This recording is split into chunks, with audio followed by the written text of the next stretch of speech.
Hello, magandang hapon po sa kanila. Ako si Romeo de la Cruz Vlog. Mga kapogi, magluluto lang ako ng soup na madali ang luto. Pagka kayo papasok sa trabaho, ito pinakamabilis na luto. Ito ang soup Noodle King. Nanonood daw ng Pitch Baga. Nanonood daw kay Bossing.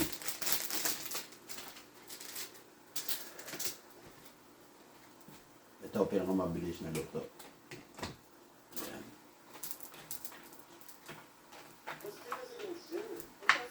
Ayan. Mabilis na luto. Pang masok sa trabaho, pwede yan.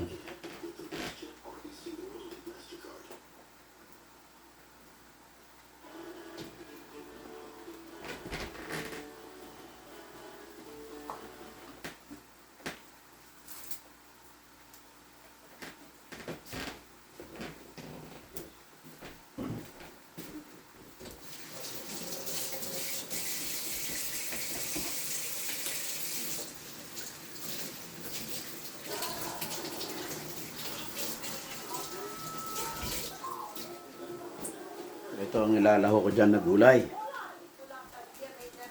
At sibuyas sariwa, tsaka lettuce.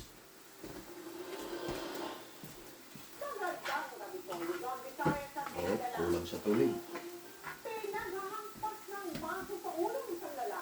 Lagyan natin ng tubig.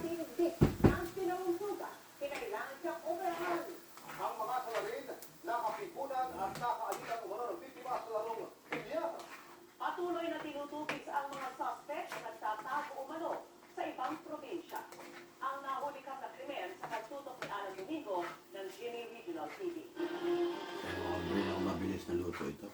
Sa kuha ng CCTV sa Biliaran, biglang tumakbo papasok ang isang lalaki.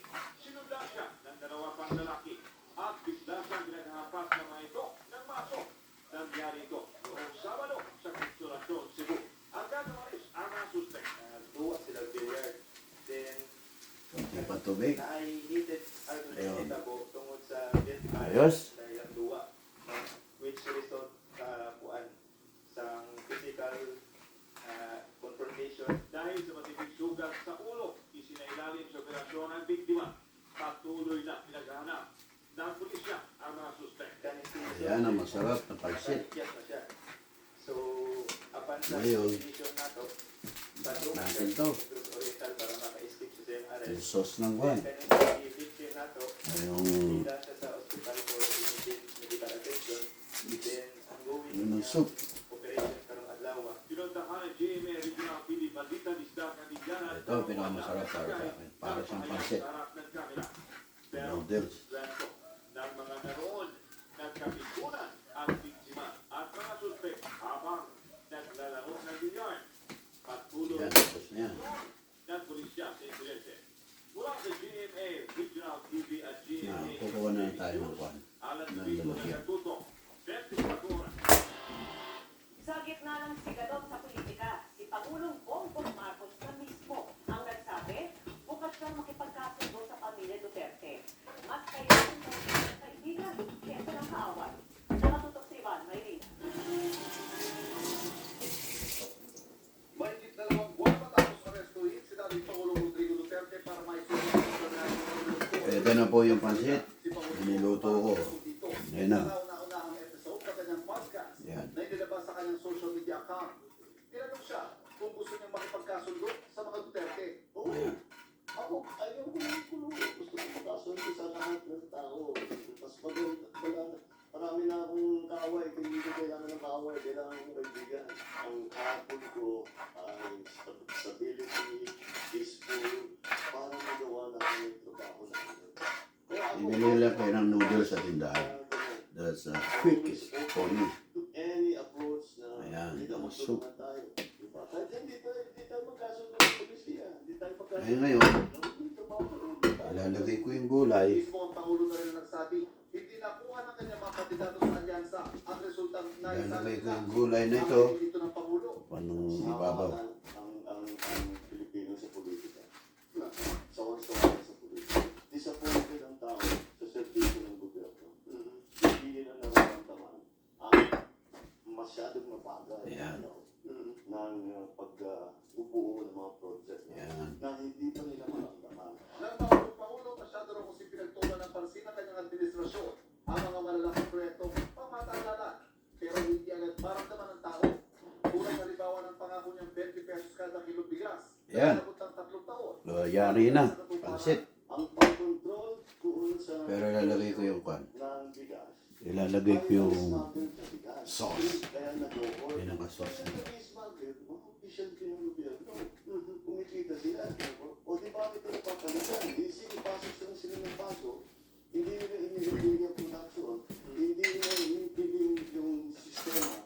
Hindi Ito ang pinaka-sauce na nilalagay ko. Ang presyo ng bigas, Ayan. ang kikitain ng magsasaka. Sa ibabaw. Sinabi ng Pangulo ang sitwasyon ng droga at peace and order. Bagay na madalas ipaghati sa administrasyon Duterte. Hindi Ngayon lang naman. sa mga maliliit na dealer, hindi mga malalaking dealer ang hinahabol nila. At sadyang hindi raw ito sa pataya pagdating sa kampanya kontra droga. Ang kahit ano naman daw ang damo sa krimen. Hindi nagputos na rin sa pulisya na pahitingin pa police visibility para maparata ang loob ng mga kababayan. Dapat nga talaga maging mas mapagsik talaga. Ayan.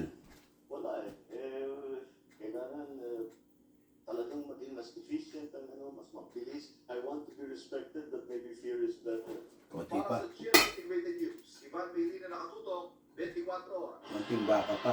Ipirap ko na mga nanalong party list. Maliban sa dalawa na may nakabinding kaso sa COMELEC. Kung ilang upuan sa kamara ang nakuha nila, alamin natin sa live na pagtutok ni Sandra Aguilar. Sandra? Yes, Mel, nanumpa na nga po ngayong araw ang mga party list organizations na nagtagumpay nitong nagdaang eleksyon. Pero dalawa pong party list organization ang hindi nakapagpapalala. Ayan na po ang luto ko. Ayan. Sila nakabibig kaso sa O, shout out sa'yo, Chef Ron Bilaro, Romeo de la Cruz Vlogs. 63 slots ang pupuluin O, ng sa party mga list organizations sa vlogger. representatives. Kabilang sila Kain po ng tayo. 10% Ito po ay ng pansit. kabuang bilang ng miyembro Quick ng Kamara, cook. alinsunod Okay, thank sa you. party list system Have a nice day. bibigyan Take ng care. isang pwesto sa Kamara ang mga party list na makakakuha ng 2%